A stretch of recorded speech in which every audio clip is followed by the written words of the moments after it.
be janjo chirango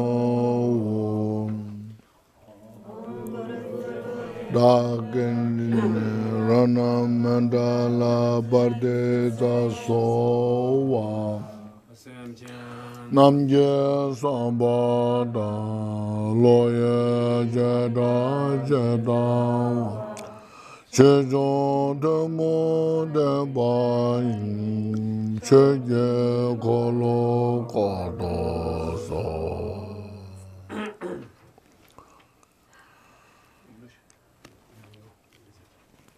Doji chanji dele naro da mame da baba doji denga gade sumde zawe la nisha taje la ma yedam chejan la so wande so da je jenje lo kange deje deje nye geje nye la chawa ka la ma reje dabe ko doji chesha pe la ende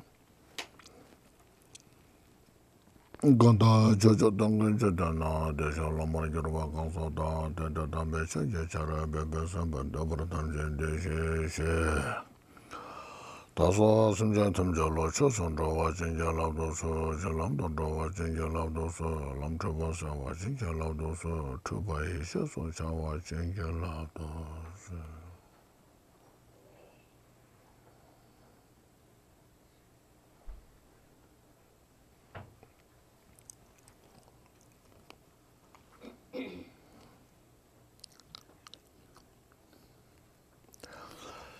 Good evening, everybody. First, please take a deep breath and exhale. And once more, please can't expand your chest. So please inhale fully and exhale. And once more, please inhale fully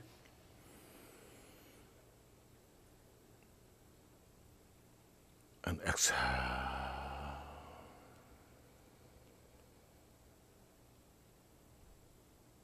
Please relax your mind and physically as well.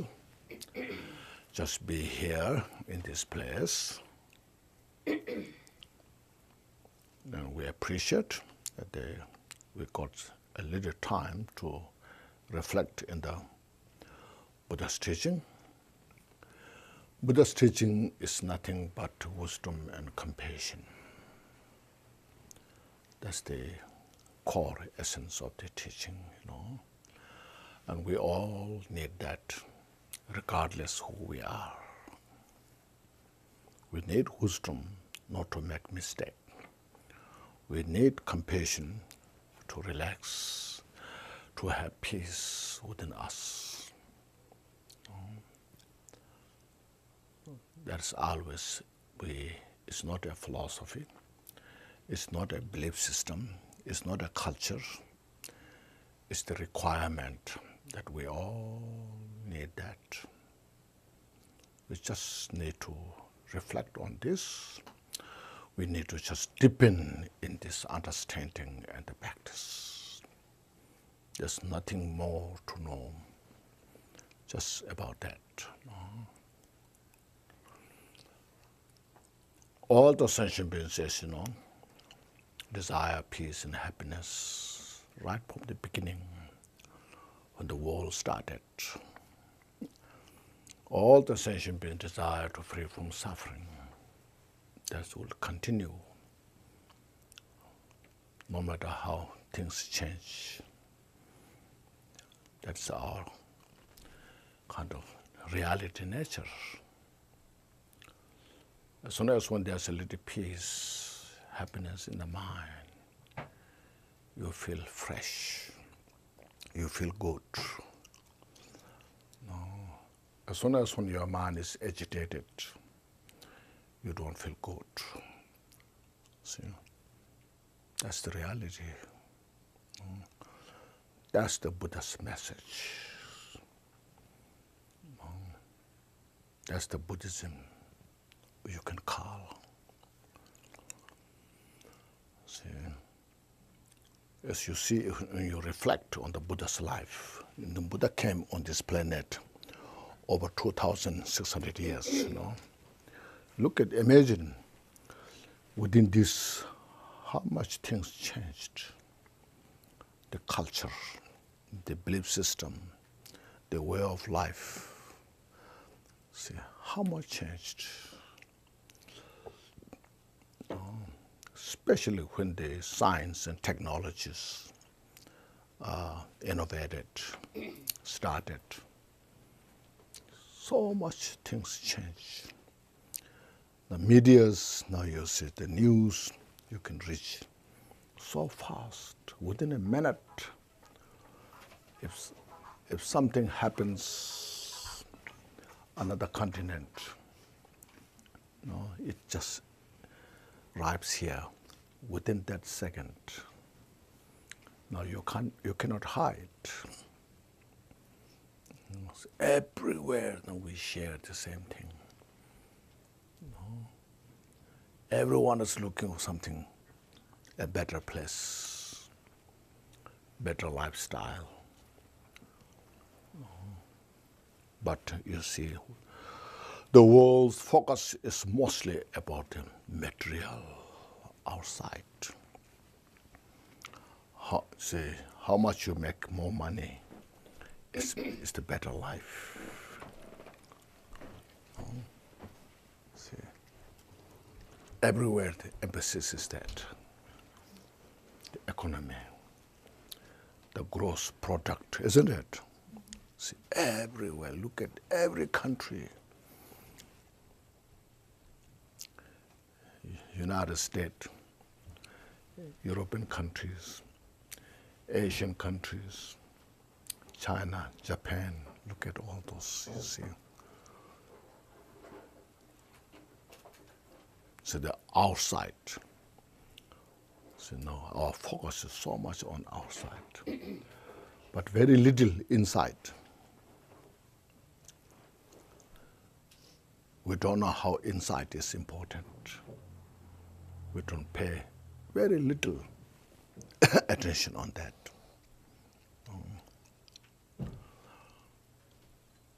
So you make peace on the paper, not try to make peace within. See, you try to make peace with the gun. How successful that is. See. See, everything is on the table. But you see, how much mind is important. See, the little message about this. Sometimes we talk about the love and peace, compassion, but still, you see, the capacity of the mind,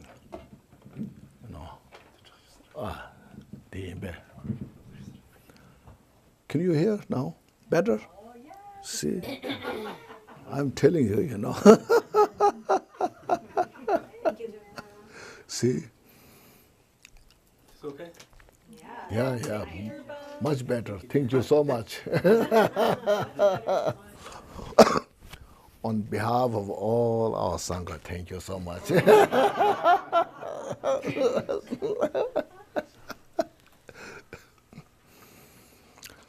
So see, as I was, any places I go, I try to talk about this, regardless the audience, how the mind is important, how the mind is so complex.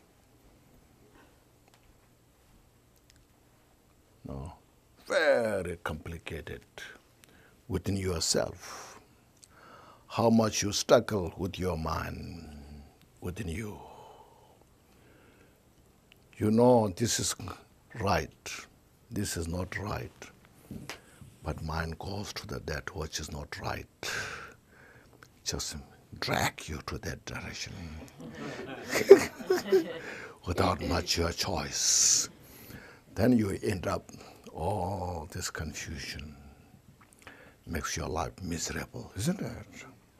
You know, you say, this is right, I should do this. No, that is you feel intellectual. The other one says it's real, some kind of, I said, that's the one, So you become powerless. So look at this, that's the power of the mind. That is, you cannot measure by the machine. See, we talk a little bit on the brains. This is the mind, the brain. But practically, you see, it's a little more than that. This mind is consciousness, basically. The consciousness is not a matter. This is a matter. So brain is a matter, not consciousness. No. So that's first very important.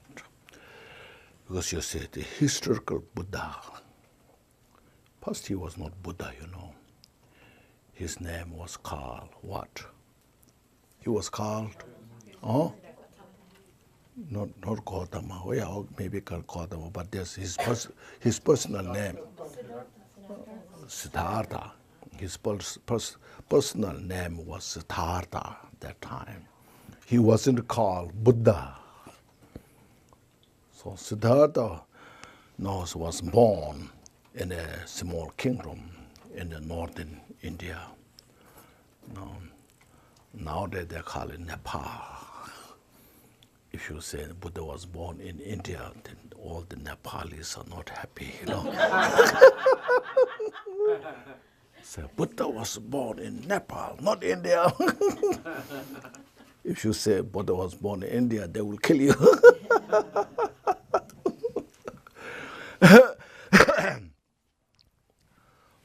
So he was born in that area, and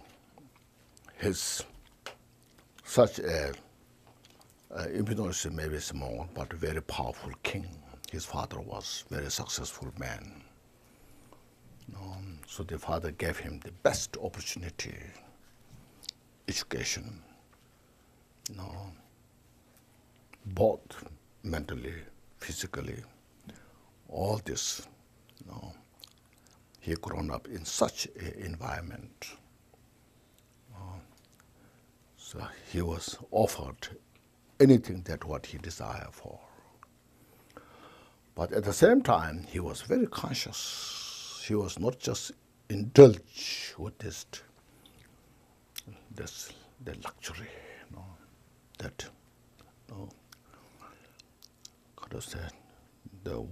the world that what he's offered for. He was very conscious what is going around. You see people who are rich, who are poor. He sometimes visit the farmers, the poor, the rich, all this. He see those things.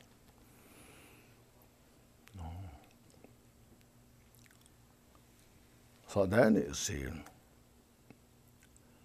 in the life story, you see, he saw an old person, a sick person, a dying person, or dead person. Those just wake him up. Basically, he was analyzing, investigating. I know I'm a young, very talented physically. So he was thinking, when I get old, this kind of man, how I can relate. When I get sick, this kind of person, how I can handle. When I die, this kind of person, how should I do? Exactly nowadays, we talk about what you call retirement. You all think about it, isn't it? what I should do my retirement. Thinking very seriously, isn't it? So he was also, it's not just in the West culture. No, how should I handle these things? And then also, of course, the people in the country, all these people, they are born, they will age, they will get sick, they will die one day, you know. So how should help these things? Not just material, you know, not only just material. You see, when we were young, we don't think about, we're not prepared. So I'm young, I can do anything.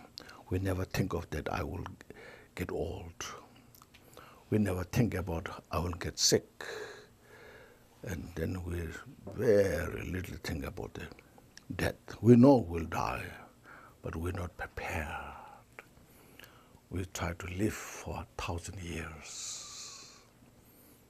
Isn't it? Planning. Say, I will do this, you know. But in reality, everything is so uncertain. We can see every time you change your plan. Even tomorrow says, oh, tomorrow I'll do this. Suddenly it's changed. You know? So look at these things. So he was thinking very serious about those things. No? So whole world, see, just as I mentioned, we all desire for peace and happiness. But we always encounter some difficulties, obstacles, mentally, physically. No?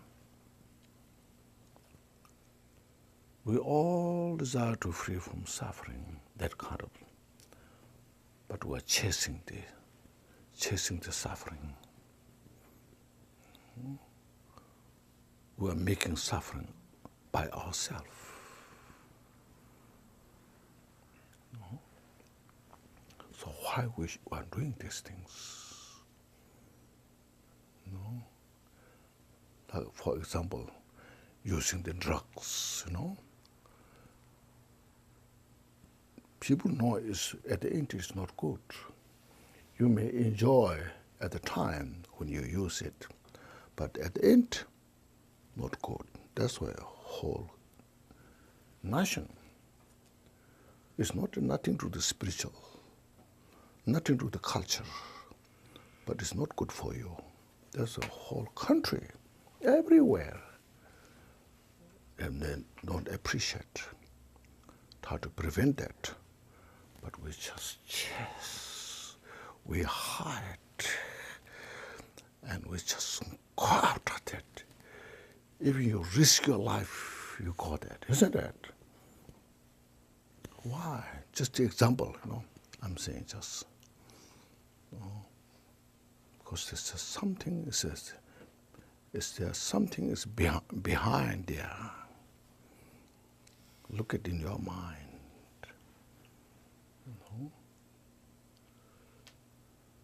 So these things, the Siddhartha seeing these things very precisely.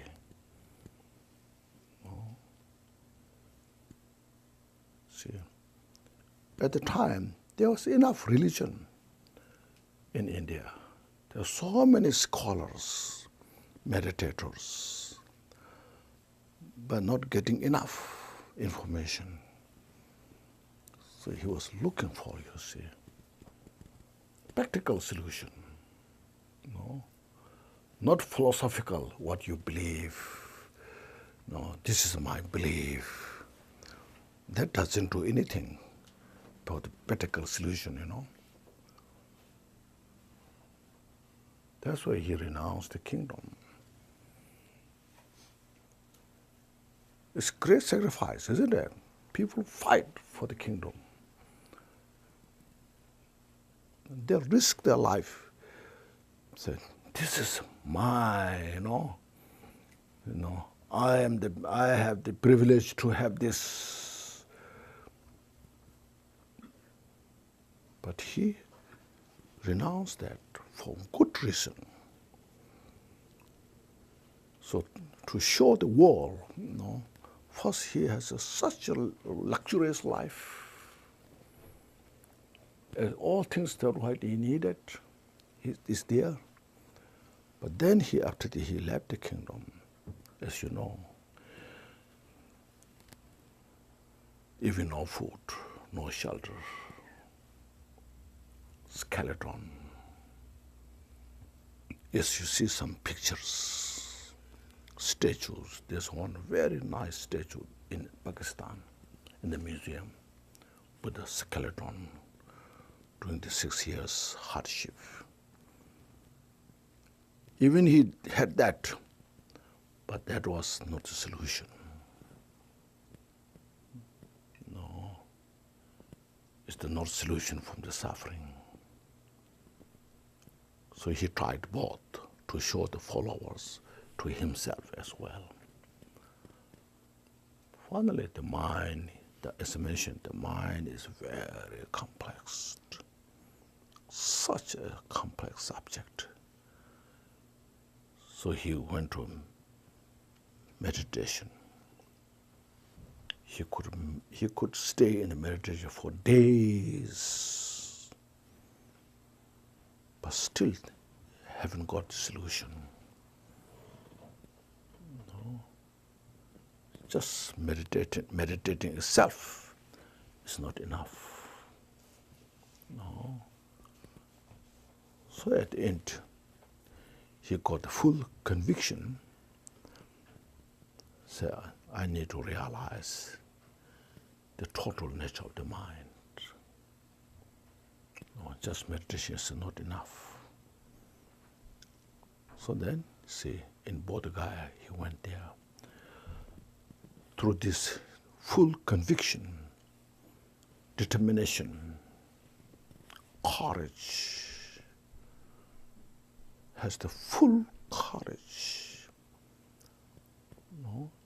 it's called indomitable courage. Nothing could move him. Nothing can make nothing makes sense. Everything is just illusory nature.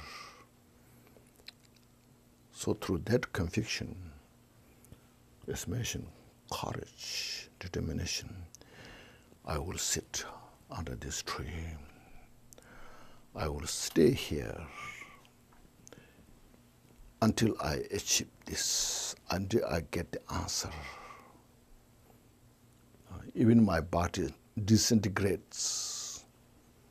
I determine to stay here. So through that kind of power, mental ability, so then he captured the total nature. See. Then nothing is hidden. Everything's obvious, clear.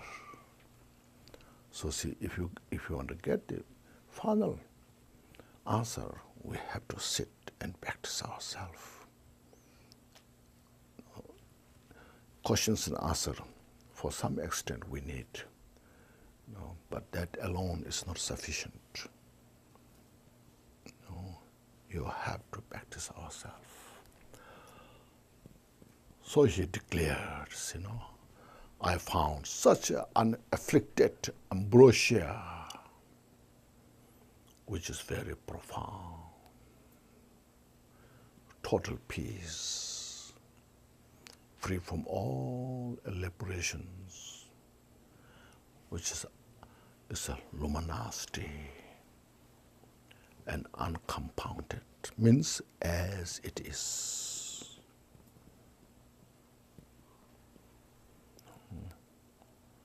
Now I achieved a fearlessness state. There's nothing to fear.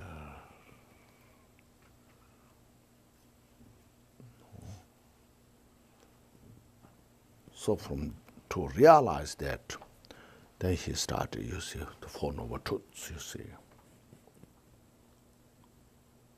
Since we all desire to free from suffering, said, you should know what suffering is. Without knowing the suffering, so I want to free from suffering, it's not enough. See, there are many degrees. No. We are at just now, our suffering is surface.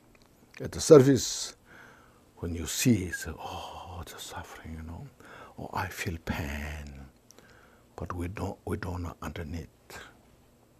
Under the surface, we don't know. Everybody all over the world, not only human beings, but even insects, animals, see. So then what's the cause of suffering? It's not everybody has, we all want to free from suffering. But as mentioned, we don't want to avoid the cause of suffering. Where we are chasing the cause of suffering, we complain. Say the water is so hot. I don't like this water, it's so hot. Where you're complaining, you're drinking hot water, you know.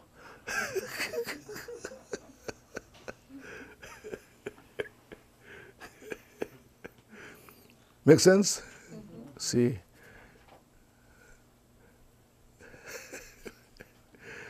Like mountain climbers, you know, who are climbing the mountain, they complain so much. Oh, this road is so difficult, it's not good road, it's so high, you know, so still they're climbing, you know.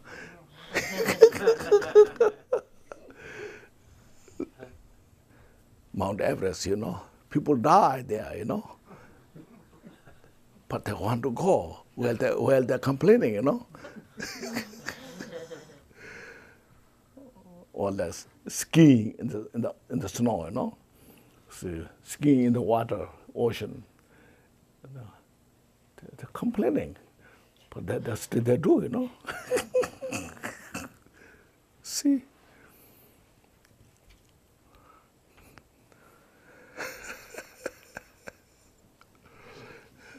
That's what you see. That's how I'm talking about the mind, you see.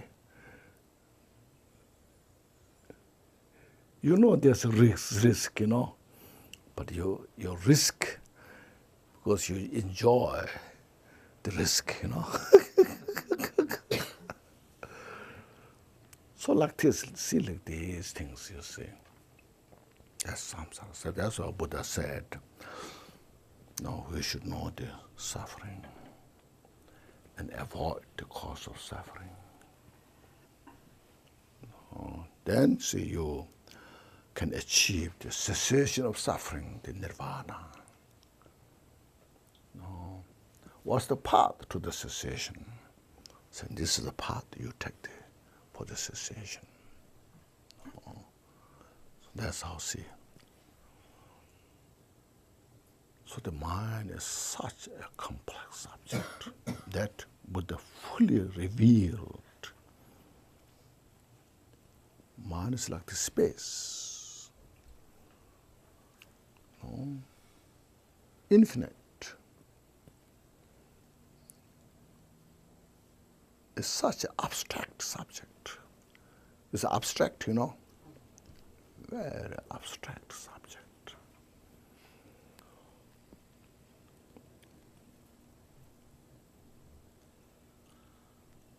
So the Four Noble Truths that taught Buddha 2,600 years ago, that's the framework of Buddha's teaching. No? All Buddha's teachings are included within these Four Noble Truths. Whatever you talk about, even including Vajrayana, no? All these methods to recognize the suffering, to avoid the cause of suffering, to follow the path, and to achieve the nirvana. See? So that's see. And Buddha taught the teachings, not just only for Buddhists, for every sentient beings. Because we all desire for peace and happiness. We all desire to free from suffering. Because of that,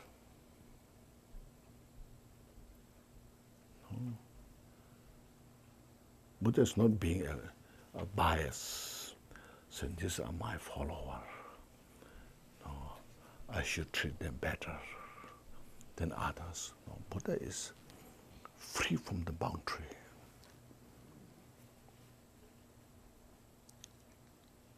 We are talking about equanimity, you know. Same. Well, we said the prayer here. What do you say? Prayer here? What? No, Mother sent. Let's see. Now, see. Here you see. May there be rest in equanimity, free from attachment and aversion. See, may all sentient beings, because that he has realized that. No, he actualized that totally. Because he actualized that, then he saw how the suffering is ended, no longer suffering. So now this prayer is made based on that. May everyone achieve the equanimity.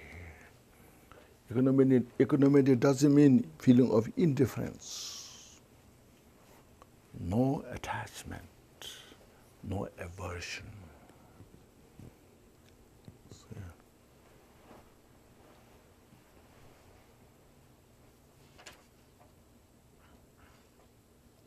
So where our mind is bouncing between attachment and aversion, isn't it? I dislike this, I like this. So we are bouncing back and forth, isn't it? Then there we are confused and we are suffering. See, look at when the mind is totally free from all these boundaries, total calm, total peace, no expectation, there is no fear.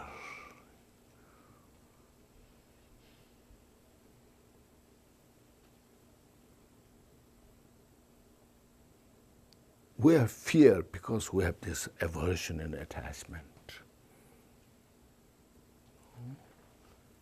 We have fear to maybe our life is maybe some kind of difficult things will happen to us. Now we have fear or we have attachment. I may achieve this. I like to achieve this. So between this, we're just entangled.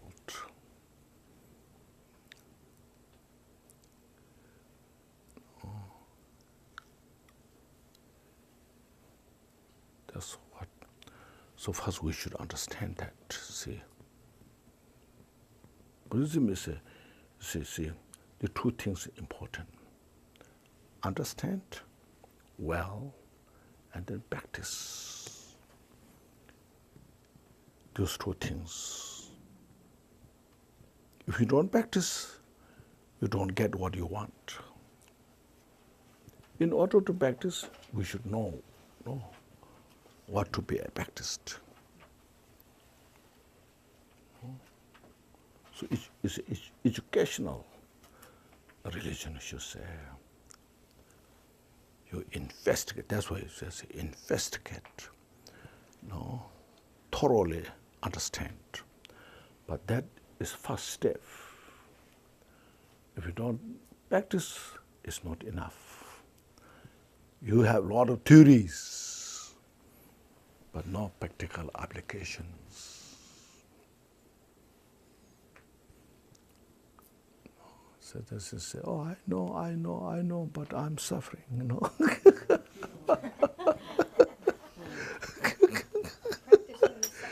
Yes, So it is a mental journey. See, it's not